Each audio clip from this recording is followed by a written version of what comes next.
بسم اللہ الرحمن الرحیم۔ محترم سامعین، السلام علیکم ورحمۃ اللہ وبرکاتہ۔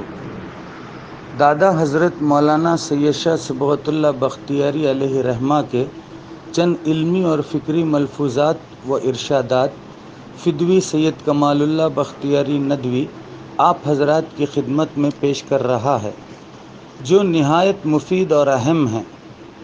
اللہ تعالیٰ سے دعا گو ہوں کہ اللہ تعالیٰ سننے والوں کو سمجھنے اور عمل کرنے کی توفیق نصیب فرمائے، آمین۔ دادا حضرت علیہ رحمہ فرمایا کرتے تھے کہ دنیا میں انسان کے بنیادی طور پر 3 دشمن ہیں۔ نمبر 1 نفس، نمبر 2 شیطان، نمبر 3 یہودی۔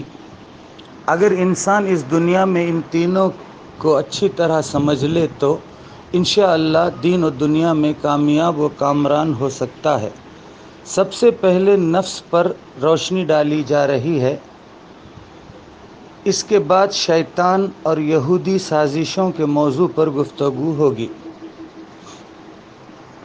دادا حضرت علیہ رحمہ کا نفس و روح سے متعلق ارشاد ہے، دراصل انسان کے باطن میں 2 چیزیں ہیں، ایک نفس، دوسری روح۔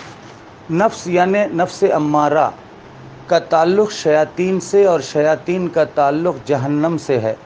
روح کا تعلق فرشتوں یعنی ملائکہ سے اور فرشتوں کا تعلق جنت سے ہے۔ نفس و روح میں کشمکش و جنگ جاری ہے۔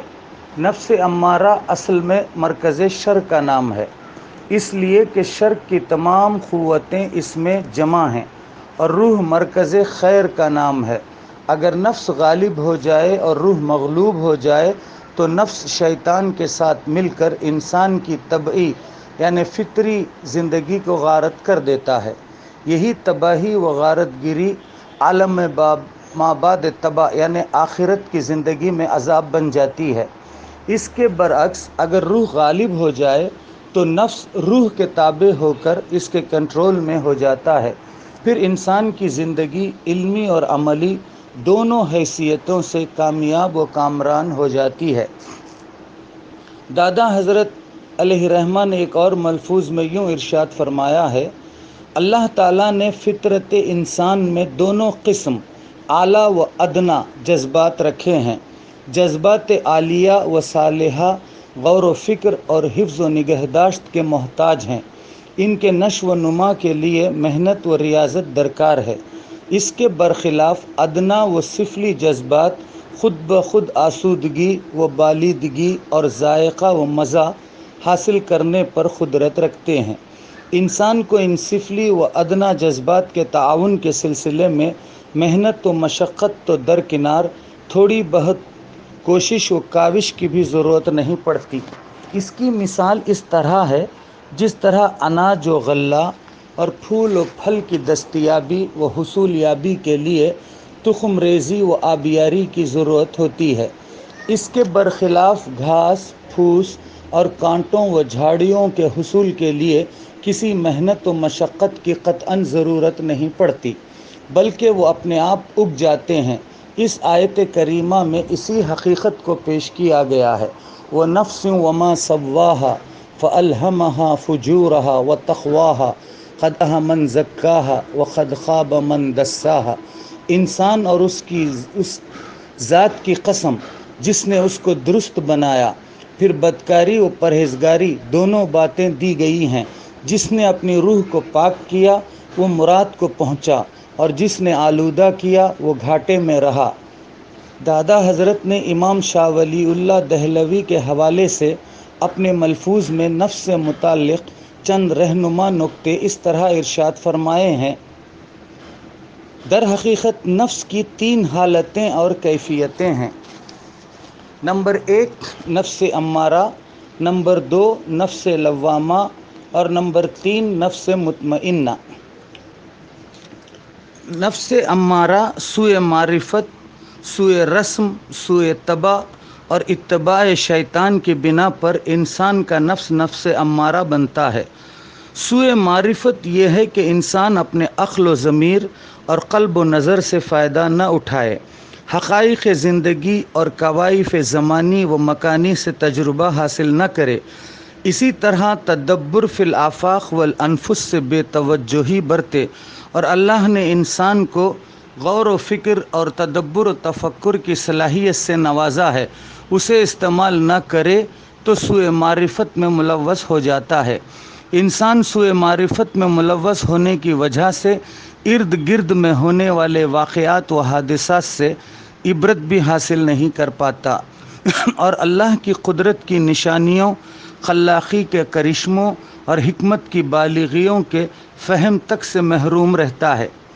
سوء رسم یہ ہے کہ انسان سماجی، تہذیبی، تمدنی، ماحولیاتی اور خاندانی حالات میں جکڑ جاتا ہے، جس کی وجہ سے سنتوں سے دوری، صراط مستقیم سے بیزاری اور دین متین سے مہجوری کا شکار ہو جاتا ہے، اور رسم و رواج اور فیشن و کلچر کے نام پر دیگر اقوام کے طور طریقے اپنانے میں فخر محسوس کرتا ہے۔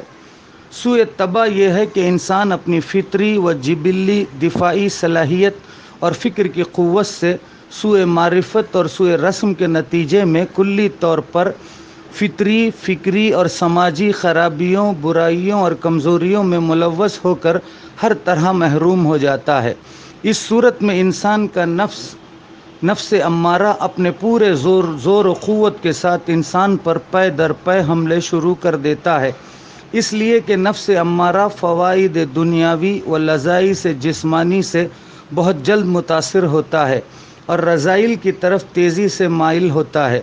اس طرح نفس امارہ انسان کو گناہوں پر آمادہ کر لیتا ہے، جس کے نتیجے میں انسان تمام منکرات و ممنوعات میں گرفتار ہو جاتا ہے۔ نفس امارہ ہی شیطان لعین کا ہتھیار بلکہ محاذ بیسمنٹ ہے۔ شیطان لعین اس کے ذریعے انسان پر حملے کرتا ہے، وسوسوں میں ملوث کرتا ہے اور آخر کار دین و دنیا میں ناکام و نامراد بنا دیتا ہے۔ نفس لوامہ اگر انسان اللہ تعالیٰ کی دی ہوئی نعمت عقل اور قوت فطرت کو استعمال کرتا ہے اور بری رسموں اور ریتوں سے اپنا دامن بچانے کی فکر کرتا ہے تو اللہ تعالیٰ انسان کو خیر و شر میں اور نیکی و بدی میں تمیز کرنے کی خصوصی صلاحیت سے نوازتا ہے، جس کی وجہ سے انسان کا نفس امارہ نفس لوامہ میں بدل جاتا ہے اور اسی طرح کوشش جاری رکھتا ہے تو نفس امارہ ختم ہو کر روح کے تابع ہو جاتا ہے اور ملکوتی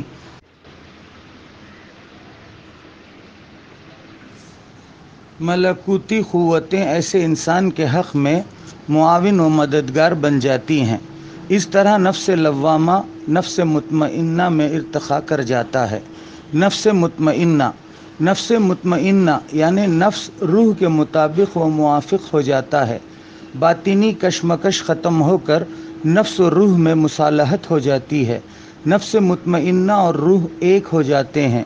اس طرح تمام جوارح پارٹس آف باڈی اللہ کے امر و نہی کے ادا کرنے میں مشغول ہو کر عبدیت و عبودیت، تابعداری و بندگی کے پیکر بن جاتے ہیں۔ شیطانی حملے نفس امارہ کے پینترے اور بدعت و خرافات کے راہ و راستے سے انسان اتنی دور نکل جاتا ہے کہ ان کے سائے بھی انسان پر نہیں پڑتے۔ اس حال میں انسان کو حقیقی سکون، یقینی چین نصیب ہوتا ہے اور حقیقت میں اسلام کا معیار ایمانی یہی ہے۔